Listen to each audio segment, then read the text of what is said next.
Ayan, mga ka-YouTuber, mga hairdresser, salon owner, and beauty supply store. Andito ako para gawain ang buhok ng isang client na gagamitan natin ng balancer. Iririban natin siya, pero may kulay ang buhok niya, kaya atin siyang gagamitan ng Keragloss Hair Protect Balancer sa kanyang buhok para hindi siya ma-damage. Ayan, kaya ang una natin gagawin is step 1 ay shampooin natin muna ang buhok ng ating client bago natin siya i-riban na mayroong halong Keragloss Hair Protect Balancer. Ayan.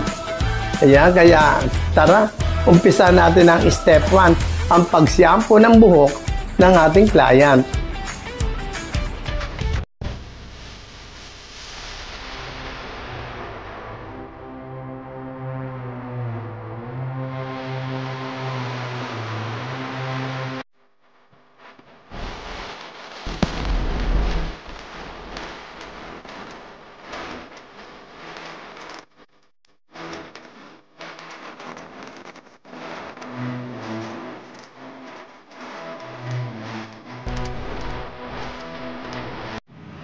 Ayan, na-shampoo na natin ang buhok ng ating client.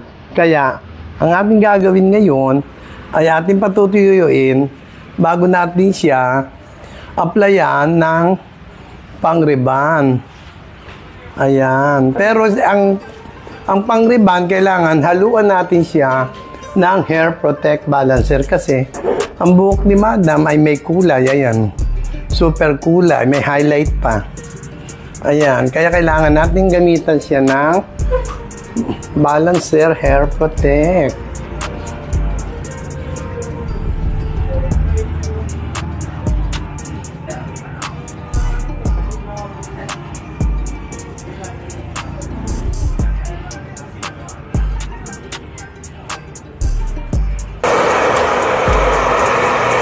Ayan, ngayon, after natin siya sinyapo, atin siyang patutuyuin ng kaunti ang buhok. Ayan, blower natin siya.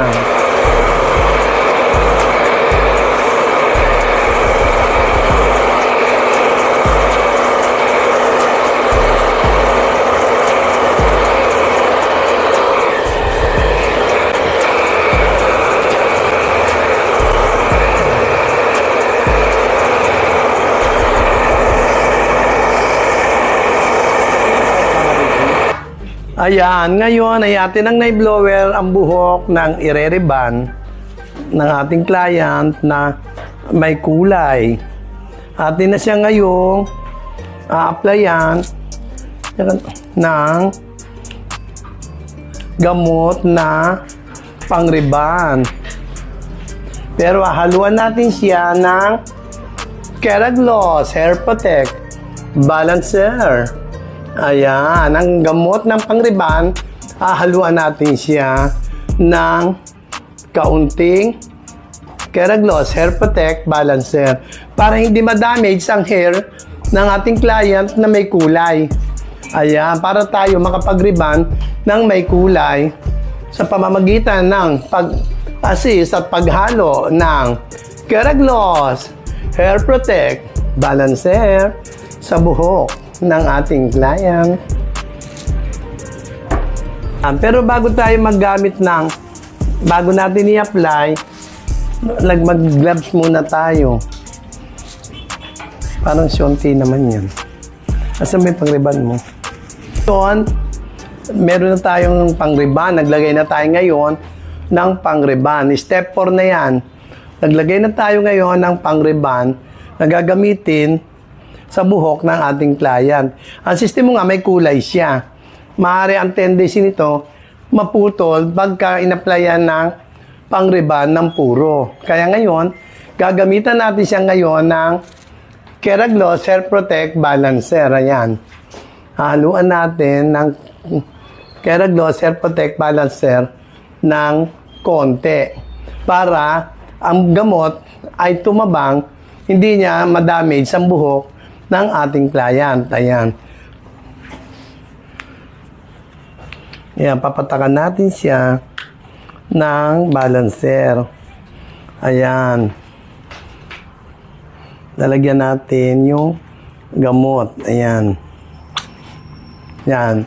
Haluan natin ng Keraglos Hair Protect Balancer. Ito po yun. Ito siya. Ayan. Yan yung ating inilagay dito sa gamot na pang-riban para makontrol ang buhok na ma-damage. Ayan. Keraglos Hair Protect Balancer. Ay imimix natin ngayon dito ang gamot. Ayan.